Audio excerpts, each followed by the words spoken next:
Hello everyone, my name's Christian Ryan, Managing Director at Beulah. As part of updating investors with what's going on, we thought we'd take the opportunity post-reporting season just to talk through one particular issue that we're certainly focusing on for investors about where we're investing money and perhaps where we should be looking somewhere else for investment.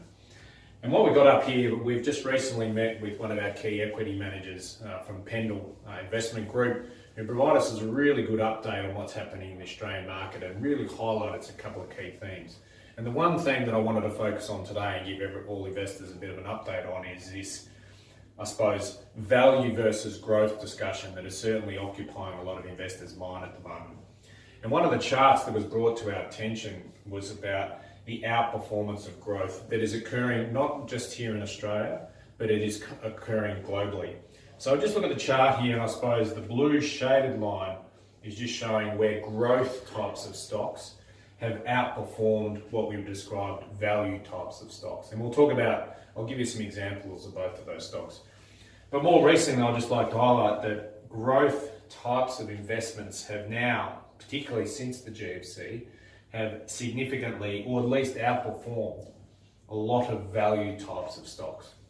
And for very good reason. You know, the GFC provided us with a time period when everything got reset and has certainly been growing pretty well. But if you reflect back to different times, and if I refer back to the dot-com bubble, that it is now at a period of time where the performance difference has been quite substantial. So what is a growth stock and what is a value stock? So I'll provide you with two examples of some growth stock. Well, first of all, I'll talk about Apple. Apple, which is a global business, it is for investors that are in our diversified managed account. Yes, you have an exposure to Apple, and it's done a really good job. This is showing what's happened over the last 6 months. And I'm not saying that Apple's doing a bad job, but the reality is that then the valuations and the price that you have to pay for Apple is really getting up there.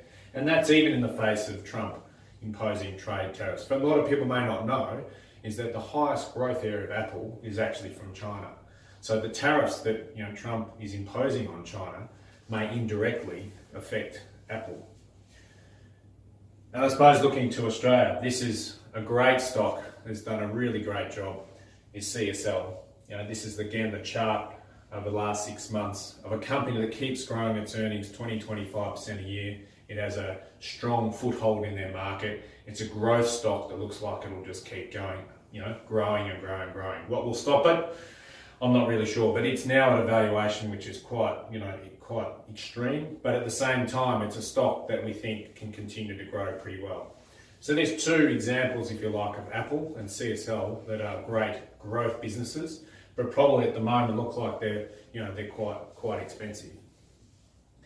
And probably to give you two examples of stocks that have been challenged and probably taking those challenges head on. And Qantas is probably one for people you might wonder, why would you have that in a portfolio?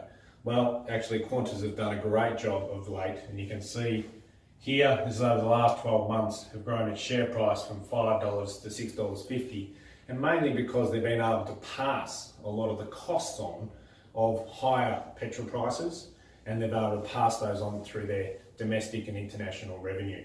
So it's actually a business we would describe as value, being they've had a lot of challenges over the period. It's not clear they're not a technology business, but they've been able to increase their earnings over the last number of years for the benefit of shareholders and really change what they're doing.